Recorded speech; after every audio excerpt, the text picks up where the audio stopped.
When the heretic Hermiatus was brought to justice, he left behind a legacy of genetic crimes. The greatest of these was the gene-stealer strain he set loose upon Necromunda, though no less damning were the genetic gifts he passed on to the Xenos cult of Secundus. For though Hermiatus himself has been captured and purged by the Inquisition, fragments of his DNA live on in the species he had sought to eradicate. The Hermaphage Magos is the purest expression of this, a psychic being dredged up from the xeno-racial memory and drawn to Necromunda to complete the heretical Magos' work. If the Hermaphage is an aberration within its own kind, or perhaps merely the first stage of some kind of profane evolution, is unclear. However, the creature seems to enjoy an elevated position within the Xenos cults of Necromunda and is powerfully psychic.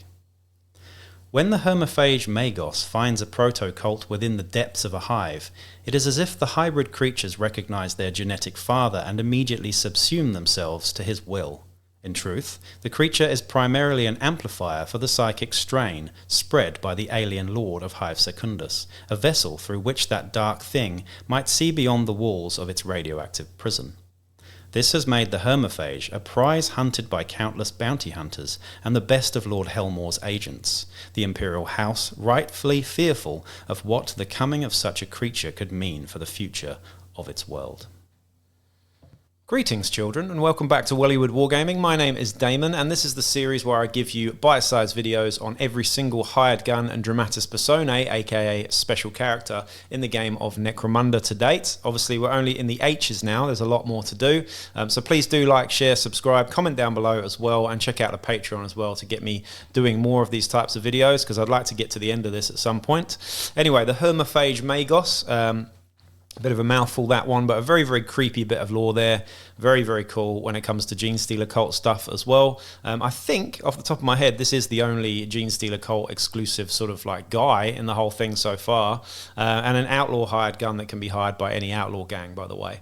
You can find the rules for this guy in the Book of Ruin, I believe. And there isn't an official model yet from Forge World. However, there are an absolute plethora of Gene Stealer cult models. All of them amazing, by the way. I think the Gene Stealer cult models are some of the best in the 40k range that you could kit bash and make into this guy, or just use one of the sort of characters in the 40k Gene Stealer cult range.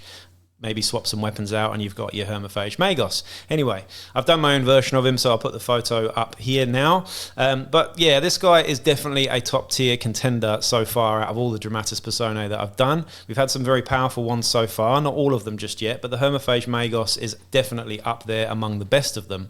And here's why. Let's have a look at some of the stats here. So these are the bare bones stats that we have for the Hermaphage Magos. They are as follows. We have a movement of 5, average, which is actually faster than your average Gene Stealer cultist. They're usually movement 4. We have weapon skill 3+, which is good. Ballistic skill 4+.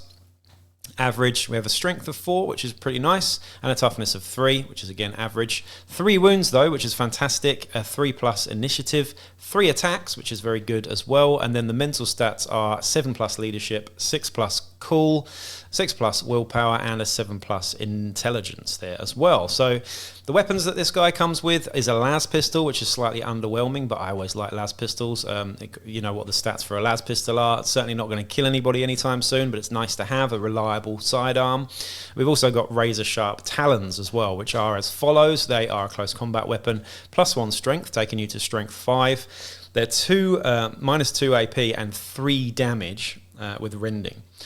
3 damage, -2 AP, +1 strength with rending. Very nasty indeed.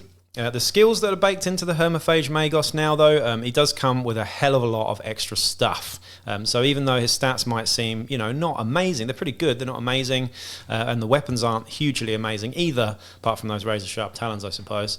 He does come with 1, 2, 3, 4, 5, 6, 7 skills, all in all, which is pretty amazing, if you count weird powers. So we have Crushing Blow, which is a decent one to have. We have Fearsome, which is always good.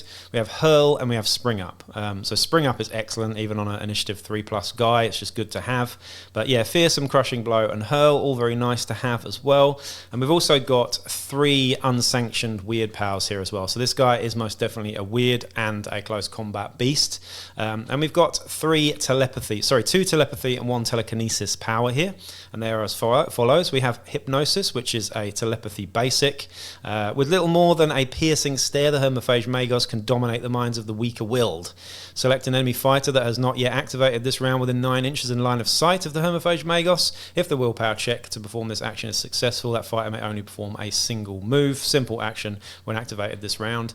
The problem with this skill, this is a basic by the way, the problem with this weird power is it means that you're using the Hermaphage Magos less. However, if you've got an incredibly scary guy, this can really make or break a game. It's very situational, but it really can make or break a game in some situations. So it's definitely a good one to have, but it does just sort of take away from the Hermaphage Magos if you're using it, you know, just willy-nilly, I suppose. So only really use it when you really need to. We've then got mind control, which is brilliant. This is a basic as well. Twitching and spasming under the control of the Hermaphage Magos. An enemy fighter is forced to slowly raise their weapon and take aim upon their friends. Select an enemy fighter that's within 9 inches of the Hermaphage Magos. That fighter immediately makes a shoot basic action, even if they have already activated this round, targeting an eligible fighter from their gang chosen by the player controlling the Hermaphage Magos. Fantastic. Of course, you need to find a fighter that's got a decent, you know, shooting weapon to do this, but imagine doing this to a guy with a web gun or worse. It's just really nasty. Sure, it's only 9 inches, which isn't a huge amount of range, but very good there indeed. It doesn't actually say in the description that it's line of sight either, so technically you could do this through a wall. Not so sure about that. It's fairly ambiguous there. Anyway, the last one we have is a telekinesis skill, and that's Force Blast, which is also a basic. Any enemy fighters within 3 inches of the psyker are immediately pushed D3 plus 1 inch directly away. If this movement would push a fighter from a platform or into a pitfall, stop at the edge and take an initiative test for them. If the test is passed, they're placed prone at the edge. If the test is failed, they will fall. Really cool. So it's a sort of get out that you might use sometimes if you're stuck in close combat with someone who's actually better than you, but that's kind of rare because you're pretty good in close combat, etc. But again, a highly situational one, but again, nice to have. So you've got these 3 weird powers and 4 skills combining to make this guy definitely right up there. He is a bounty hunter as well, so he's got the rules for we'll get our bit, so for claiming bounties and stuff. And again, just reiterating, this guy is an outlaw hired gun, so he's only available for outlaw gangs, of course. Not strictly Gene Stealer Cult, apparently just all outlaw gangs, so that's fine. So you could use this guy as a leader in an outcast gang. I've actually designed my muties around this guy using an outcast gang with this guy as the leader. So you could do something like that. And he's already got those 7 skills and a decent stat line. You can only build upon that in a campaign and make him even better. He might end up with 9 skills and a bunch of stat increases and better weapons and stuff. You can certainly improve on the las pistol, on the armor, stuff like that. So, by the way, he does have hardened flak and a respirator. I did miss that out, but very nice. Anyway, decent armor there with hardened flak, and the respirator is always good to have too. Anyway, I'm pretty much rambling at this point, but as you can tell, I really like the Hermaphage Magos. I think it's a really good opportunity to kit bash a nice model up. And he's pretty good in the game as well. Nice and versatile, with some real threat from some of those weird powers, as well as the close combat monster razor sharp talons that we've got there as well. So anyway, that's it from me. Until the next video, peace out.